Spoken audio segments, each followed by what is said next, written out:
Sa mga mahal kong maisog na kababayan na nagrally sa Angeles, pasensya na po, inabot ako ng ayaw ko na lang sabihin kasi napakakorne. Pero retired na kasi ako at yung pera ko, meron ako, may retirement ako, pero pinupuesto ko lang. At yun na kasi ang source of existence ko. Sorry, hindi ako nakapunta, pero I would like to congratulate you for your gesture to show to the country and to the world that may damdam tayo. Hindi tayo galit kay Marcos o hindi tayo galit sa gobyerno. May damdam na pinapalabas natin. But this would be as good as any other time to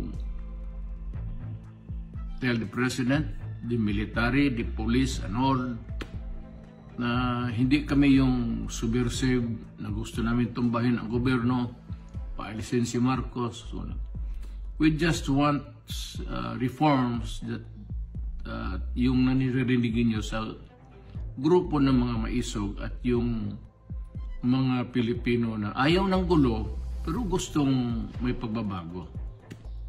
Yan lang naman po. At congratulations sa inyo. Yan lang ang habol natin. At yan lang ang hamon ko sa gobyerno. Wala ng iba. Walang interesado patalsikin si Marcos. Walang interesado sa gobyerno na patumbahin mo. Huwag yan, kay dumaan ako ng presidente, pati ang gobyerno ko ito.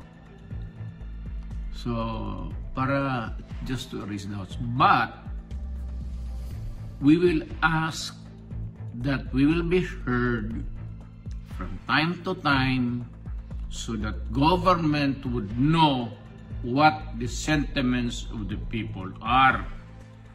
And whether the sentiments or not, totoo man o hindi, makinig lang kayo. Total kung mali, hindi sabihin ninyo, kapag mali, wala naman kami magawa. Sabihin niyo tama, wala rin kami magawa. Just the right to be heard. Yan ang importante sa Constitution. The right to be heard.